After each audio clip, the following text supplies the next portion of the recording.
আমাদের এটা হলো সিডিএ, মানে এটা এনজিও একটা। আমরা শিক্ষা এবং স্বাস্থ্য নিয়ে কাজ করি। আমাদের সাথে বাহিরের দুইটা দেশ প্রোভাইড করে। সে দুইটা দেশ হলো জাপান, কানাডা। Japan, Netherland.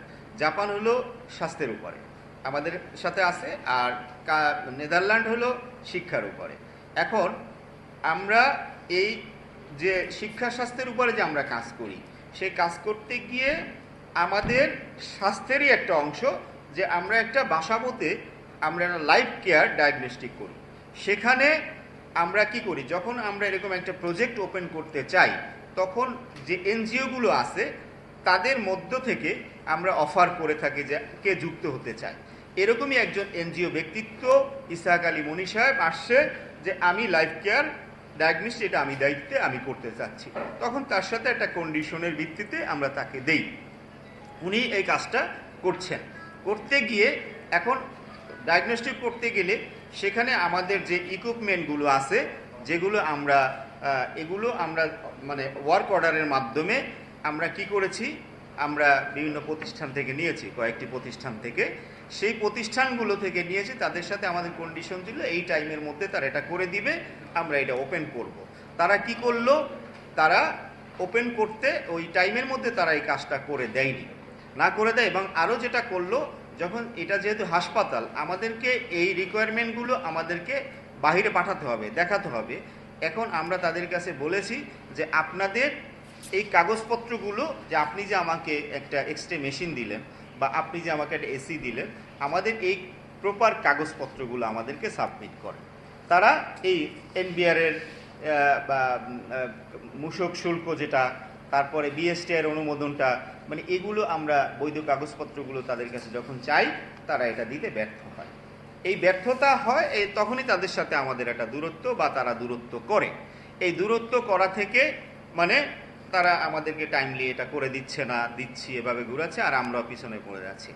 এখন যখন ওনাদেরকে আমরা প্রেশার দেই, ওনারা আমাদেরকে গড়িমসি করে। এই গড়িমসি করে থেকে, তিক্ততা থেকে তারা কি করলো, বিগত তারপরে আমরা আইনের আশ্রয় নেই। মানে এই ব্যাপারগুলো আমরা কিন্তু আদালতের শরণাপন্ন হয়েছি যে আমরা তাদের কাছ থেকে এটা বুঝে পাচ্ছি না। হ্যাঁ, তখন তারা আমাদের উপরে বিক্ষুব্ধ হয়ে যায়। তদন্ত চলতেছে, বিক্ষুব্ধ হয়ে গিয়ে তারা কি করলো, এই সংবাদ সম্মেলন করে আমাদের সিডিএ, লাইফ কেয়ার ডায়াগনস্টিক এবং ইসহাক আলী মনি সাহেবের বিরুদ্ধে মানে কি তারা অপপ্রচার করলো। হ্যাঁ জি,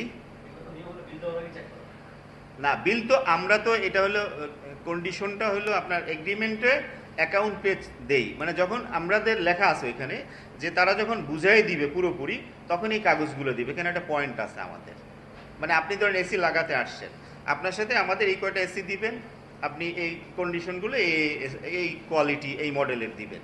যখন আপনি ওকে করে দিবেন, তাদের বলা থাকে ওই সময় তারা আমাদেরকে কাগজপত্রগুলো বুঝাই দিবে। আর ওই যে ধরেন 20টা এসি আমরা বলেছি, আপনার ধরেন 18টা লাগাইছে, এবার 20টা কমপ্লিট করবে। আমরা বলছি আপনি তো এখন প্রায় হয়ে গেছে কাজ, আমরা তো এটা ওপেনিংয়ে যাচ্ছি, আপনার এই কাগজগুলো দেন। এই দ্বন্দ্বটা শুরু হয়ে গেছে। এখানে কমপ্লেক্সের কিছু নেই, মানে আপনারা ভিজিট করেন লাইফ কেয়ার, দেখবেন সেখানে তারা কি করে রেখেছে।